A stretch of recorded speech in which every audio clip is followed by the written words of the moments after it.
Masayang ibinalita ni Sarah kay Jovelyn na makakapanood siya ng laro nito na gaganapin sa Cambodia dahil pinayagan na siya ni Lomi na pumunta at bantayan si Amara. Mare, okay na. Makakasunod na ako sa inyo sa Cambodia. Babantayan ni Lomi ang anak ko. Medyo mahuhuli lang ako ng konti pero makakahabol pa rin ako sa laro mo. So masusuportahan pa rin kita. Really? That's great. Mabuti naman.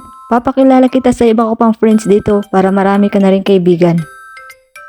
Parang nakakahiya naman ata yun, Sergeant. Pero sige, para marami na rin akong kaibigan, hindi lang ikaw. Saka isa pa, ang dami mo namang friends, Sergeant. Ba't ka naman mahihiya? Ang kaibigan ko ay kaibigan mo na rin, the more the merrier. Saka Sergeant, ha? Gusto ko yan. Ang alin ang gusto mo? Yung tinawag mo akong Sergeant. Gusto ko pag sa'yo galing, yung words nakaka-proud and wala lang, nakakatuwa. Kaya dapat tatawagin mo akong laging Sergeant, ha? Kasi tatawagin ni kitang Sarah J. Sergeant ka naman talaga. Plus, volleyball player ka pa. Kaya tama lang natawagin kitang Sergeant. Ang astig ng pakinggan eh, Sergeant. Maganda rin pakinggan at nakakatuwa dahil magkalapit lang ang tunog kung papakinggan ang nickname mo at ang nickname ko kung sakali. Sergeant, Sarah J. Malapit lang yun sa Sarah J, diba? Pero sana kahit katauhan maging magkalapit na rin. Bulera. Di ko akalaing bulera ka pala, Sergeant, ha? Di mo na ako kailangan bulahin. Dahil susunod na nga ako dyan sa Cambodia, diba? Pinubulang mo pa ako eh. So, hindi mo rin ako natiis. At susundan mo pa ako dito sa Cambodia. I'm so grateful. Malamang, ikaw nag-invite sa akin, diba? Pero wag kang feeling dyan, ha? Gusto ko lang talaga manood ng SEA Games ng live na hindi sa TV lang. Yung live na makatotohanan talaga. Huwag kang masyadong feeling naman dyan, Sergeant. I know. Can't wait to see you again, Sarah J, and bond with you. Excited na akong makita ka. Don't worry. Libre ko ang pagkain mo dito sa Cambodia. Pati ang pag-entertain sa'yo. Ako na rin ang aako. Basta makapunta ka lang dito. Kita-kits na lang. Ingat.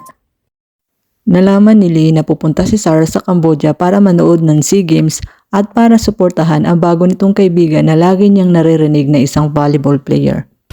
Sarah, sabi ni Lumi, aalis ka raw, mag-out of the country ka? Pupunta ka ng Cambodia ba yon para manood ng SEA Games? Oo.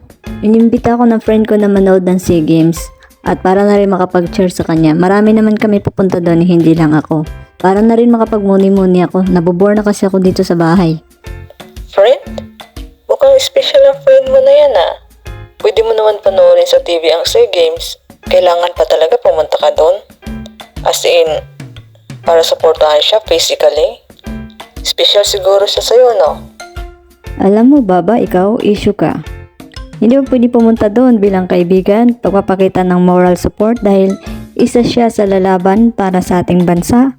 So pupunta kami doon ng mga kaibigan ko para supportahan siya at para mag-cheer sa kanya. At isa pa, kailangan ko nang lumabas. Nabobore na ako dito. Nandiyan naman si Lomi para bantayan si Amara at babalik din agad ako. Huwag na kayong issue porket pupunta ko doon, special na kagad. Hey, ito naman, relax lang. Nagtatanong lang naman ako eh. Tsaka isa pa, nalaman ko lang naman kay Lomi, ikaw talaga. Tsaka nandito ako para bisitahin yung inaanak kong si Amara, hindi para anuhin ka dyan, relax. Good luck na lang sa pagpunta mo doon sa Cambodia, mag-iingat ka palagi, Sarah. Agad-agad naman sinabi ni Lee kay Tanch ang nasagap niya na balita na pupunta si Sarah sa Cambodia para suportahan ang bago nitong kaibigan. Hello, Tanch. Mukhang wala na talagang pag-asa na magkabalikan kayo ni Sarah. May bago ng friend na nagpapasaya sa kanya and pupuntahan pa niya ito sa Cambodia kasi athlete ito at magre-represent daw ng bansang Pilipinas. Wala ka na talagang pag-asa, girl. For real? Sigurado ka ba talaga dyan sa sinasabi mo, Baba? Napupunta si Sarah sa Cambodia para suportahan ang bago niyang kaibigan? Sino bang kaibigan yan? Ha? At biglang-bigla na lang ganun kabilis? Nakuha niya ang atensyon ni Sarah? Hindi ako pwedeng palitan ni Sarah, hindi niya ako pwedeng ipagpalit sa iba ng basta-basta na lang, Lee. Sino ba ang taong yan at ganun na lang kabilis na nakuha si Sarah? Hindi pwede. I don't know who she is, Tanch. Ang alam ko lang, isa siyang athlete volleyball player at magre-represent siya ng bansang Pilipinas sa Cambodia at pupunta doon si Sarah para bigyan siya ng moral support. Girl, payong kaibigan, advice ko ulit sa'yo ha. Move on ka na lang. Masaya na si Sarah at sa nakikita ko, napapasaya siya ng bago niyang kaibigan. Maging masaya ka na lang para sa kanya, para okay na. Hindi pwede, Lee. Dapat sa akin na si Sarah, sa akin na siya pwede maging masaya. Hindi siya pwede maging masaya sa iba at hindi ko hayaan na mapunta siya sa iba. Tapos masaya siya tapos ako masirap din sa buhay, naghihirap. Ang unfair naman nun, Lee. Nasasaktan na ako dito't nahihirapan tapos siya nagpapaasaya lang doon sa Cambodia. Ano gagawin natin? Ayaw na niya nga makipag-comeback sa'yo. Niayaw ka nga niyang makita eh. Ayaw ka nga niyang makausap eh. Tapos gusto mo pa ng comeback.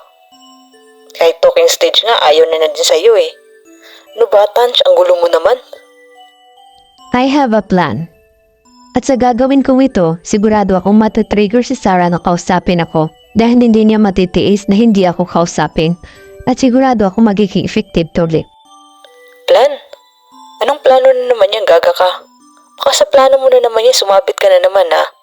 Na imbis na mapaamo mo si Sarah, bigla na lang siyang lumayo sa'yo na tuluyan. Tanch, umayos ka ha. Ayoko ng mga plano mong yan. Palpak yan minsan. Basta manood ka na lang, Lee. Babalik din niya si Sarah sa akin at marirealize niya na ako lang ang babae para sa kanya na ako lang ang karapat-dapat niyang paglaanan ng pagmamahal at atensyon. Sa gagawin ko ito, matatrigger siya. At babalik siya sa akin at magkakaroon na kami ng comeback. Kaya manood ka na lang sa gagawin kong ito. Alam mo girl, minsan naiisip ko, natutuwa na babaliw ka na. Natama nga yung sinasabi ng mga bashers mo minsan na may tililing ka na talaga. Kasi hindi ko na alam kung anong tumatakbo dyan sa utak mo eh. Ayaw mo ng acceptance, nandun ka pa rin sa denial stage. Kaya minsan naiisip ko, nawawala ka na siguro sa tamang pag-iisip. Kung hindi lang kita kaibigan, ewan ko na lang kung anong gagawin ko sa'yo.